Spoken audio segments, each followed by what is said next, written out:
नमस्कार दोस्तों, मैं यशन सर आप सभी विद्यार्थियों का, सभी दोस्तों का आपकी इस online YouTube channel target with Shivnath class में मैं सबका हृदय से अभिनंदन करता हूं। दोस्त सबका स्वागत करता हूं। प्रिय दोस्त, आज का टॉपिक है मानक एवं अमानक वर्ण। बड़ा ही महत्वपूर्ण, बड़ा ही रोचक, बहुत ही सरल तरीके से आपको ज्ञात होगा। आज शुरू से लेकर के अंत तक वीडियो को देखेंगे आप।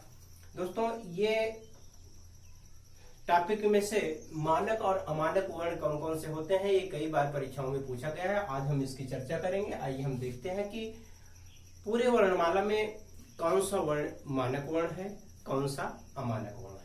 आइए दोस्तों देखते हैं। तो सबसे बात आती है दोस्तों कि मानक वर्ण क्या है। मानक का मतलब होता है दोस्तों मान्य। मानक का मतलब क्या होता है? मान्य। इसका मतलब यह है दोस्तों कि वह कौन सा वर्ण है जो वर्तमान वर्णमाला में मान्य किया गया है। वर्तमान वर्णमाला में मान्य वर्ण यानी कि वर्ण का वह कौन सा स्वरूप है जो वर्तमान पैमाना में स्वीकार किया गया है। ठीक है, वर्णों का वह स्वरूप जो वर्तमान पैमाने पर, वर्तमान वर्णमाला में स्वीकार किया गया है, ऐसे वर्ण को मानक वर्ण कहा जाता है। और जिन वर्णों का स्वरूप आज वर्तमान समय में स्वीकार नहीं किया गया है, यानी कि कुछ वर्ण ऐसे हैं जिनका पहले रूप कुछ दूसरा था लेकिन अब उसका रूप बदल गया है, तो पहले वाले रूप को अमानक रूप कहा जाता है। और जो आज के समय में चल रहा है जो वर्णों का रूप, ऐसे वर्ण के रूप को हम क्या कहेंगे? मानक रूप कहेंगे। ठीक है दोस्तों, तो आइए हम देखते हैं वह कौन कौन से वर्ण हैं जो मानक रूप के अंतर्गत आते हैं और कौन से रूप हैं, वर्णों का वह कौन सा रूप है जो अमानक। देखेंगे दोस्तों, इस तरफ हम अमानक देखेंगे दोस्तों।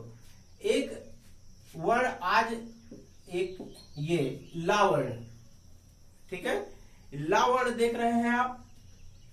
इसका पहले रूप कुछ इस तरह से चलता था। ठीक है, तो यह इस रूप का ला क्या कहलाएगा? अमानक वर्ण कहलाएगा। और इस रूप का वर्ण आज, इस ला का रूप आज के वर्णमाला में मान्य किया गया है, इसलिए ये अमानक रूप है। और ये क्या है? अमानक। इसी तरह से दोस्तों देखे होंगे ये झा वर्ण, ये पहले कैसे चलता था? कुछ इस तरह से लिखा जाता था। ठीक है, तो झा का अमानक रूप कैसे है? इस रूप को क्या कहते हैं? अमानक रूप। और देखेंगे दोस्तों एक अणा, ठीक है, और इस अणा का अमानक रूप दोस्तों इस तरह से लिखा जाता था। ठीक है, तो ये क्या रूप माना जाएगा? ये अमानक रूप और ये मानक रूप। परीक्षा में पूछता है कि निम्न में से कौन सा अमानक रूप है, कौन सा मानक रूप है, या इस तरह से सवाल बहुत ही महत्वपूर्ण बनाता है कि किस वर्णों का अमानक रूप प्राप्त है। ऐसे देगा का, मा, चा और ला। आपको बताना होगा कि इन सभी वर्णों में से किन वर्णों का अमानक रूप चलता है। किसका चलता है? ला का चलता है। इसी तरह फिर दे देगा या, रा, ला और अणा। तो किस वर्णों का अमानक रूप चलता है? अणा का। तो दोस्तों हमें बिल्कुल पता होना चाहिए कि जो वर्तमान पैमाने पर, यानी कि जो वर्तमान रूप से जो वर्णमाला चल रही है, उसमें वर्णों का जो रूप मान्य है उसे अमानक कहते हैं। और जो पहले चल रहा था, उस वर्णों का जो रूप पहले चल रहा था, वो अमानक वर्ण कहलाते हैं। एक और है, एक ध्यान देंगे दोस्तों, एक वर्ण और है, एक आ। ठीक है, ये आ भी कुछ इस तरह से लिखा जाता था पहले। ठीक है। तो आ का भी अमानक रूप चलता है, हमेशा ध्यान दीजिए। इन 4 वर्णों को आपको हमेशा दिमाग में बैठाना है। यदि मानक और अमानक वर्णों पर क्वेश्चन बनाता है कि किस वर्णों का अमानक रूप प्राप्त है, तो ला का, झा का, अणा का और आ का, इन 4 वर्णों के अमानक रूप प्राप्त है। ऐसे ऐसे क्वेश्चन बनाता है कि निम्न में से किस वर्णों के मानक रूप संभव है। इस तरह से भी क्वेश्चन बना सकता है, ठीक है। या इस तरह से भी क्वेश्चन बनाएगा, किस वर्णों का अमानक रूप प्राप्त होता है, या, र, ला और अणा, ठीक है। तो इस तरह से आप ध्यान देंगे। ये बहुत छोटा सा टॉपिक था, तो मैं आशा करता हूं अमानक और मानक आप जान गए होंगे। थोड़ी सी बातें और है, आप ध्यान देंगे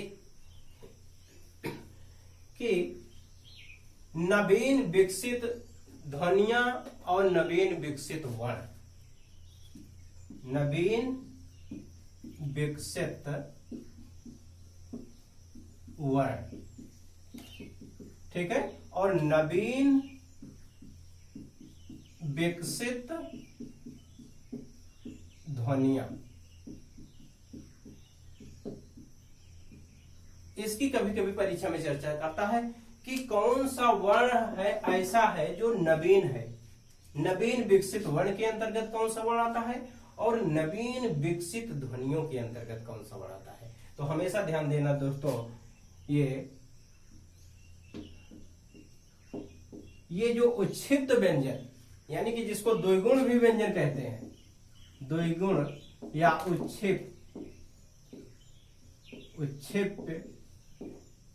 ठीक है, ये दोनों व्यंजन, इनको नवीन विकसित वर्ण के नाम से भी जाना जाता है। हमेशा ध्यान देंगे, ये जो द्विगुण व्यंजन है, द्विगुण वर्ण है, इन दोनों को क्या कहा जाता है, नवीन विकसित वर्ण। और नवीन विकसित ध्वनियां क्या है दोस्तों, ध्यान देंगे, का, खा, ठीक है, जा, फा, ये वर्ण क्या कहलाएंगे दोस्तों, ये नवीन विकसित। और एक वर्ण और ध्यान देंगे, ये 5 वर्ण नवीन विकसित ध्वनियों के अंतर्गत आता है। कभी कभी सवाल बनाता है, निम्न में से कौन सा वर्ण नवीन विकसित ध्वनियों के अंतर्गत आता है और कौन सा वर्ण ऐसे वर्ण है जो नवीन विकसित वर्ण के अंतर्गत आते हैं। तो नवीन विकसित वर्ण कौन कौन से हैं, ये द्विगुण वर्ण। द्विगुण वर्ण में कौन कौन से हैं, ये डा के नीचे बिंदी और ढा के नीचे बिंदी, ठीक है। तो ये, और नवीन विकसित ध्वनियों के अंतर्गत का, खा, जा, फा और आ, का, खा, जा, फा और आ, ये क्या कहलाएंगे, नवीन विकसित ध्वनियां। तो दोस्तों हमेशा ध्यान देंगे, क्योंकि कभी कभी पूछता है निम्न में से कौन सा नवीन विकसित ध्वनियां हैं, चा, टा, ता और जा, ऐसे दे देता है, ठीक है। तो ये का और खा, जा, फा और आ, ये क्या कहलाएंगे, नवीन विकसित ध्वनियां। तो मैं आशा करता हूं दोस्त आज आप समझ गए होंगे मानक वर्ण कौन से हैं, अमानक वर्ण कौन से हैं, नवीन विकसित वर्ण कौन से हैं। नवीन विकसित यानी कि कौन से ऐसे वर्ण हैं जो नया बन करके आया हुआ है, ठीक है, वही द्विगुण। और नवीन विकसित ध्वनियों के अंतर्गत कौन आएंगे, का, खा, जा, फा और आ। नवीन विकसित ध्वनियों इसलिए कहा जाता है दोस्तों कि यह ध्वनियां किसी अन्य भाषाओं से, ठीक है, फारसी भाषाओं से ये बन करके आया है, इसलिए इसको हम नवीन विकसित ध्वनियां कहते हैं। तो आज का टॉपिक यही इतना। मैं आशा करता हूं दोस्त आज का टॉपिक आपको समझ में आया होगा। यदि समझ में आया हो तो दोस्तों इन समस्त टॉपिकों को अपने दोस्तों के पास बिल्कुल शेयर कीजिए। फिर मैं नेक्स्ट वीडियो, नेक्स्ट टॉपिक लेकर के फिर उपस्थित होऊंगा। तब तक के लिए आपको बहुत बहुत धन्यवाद।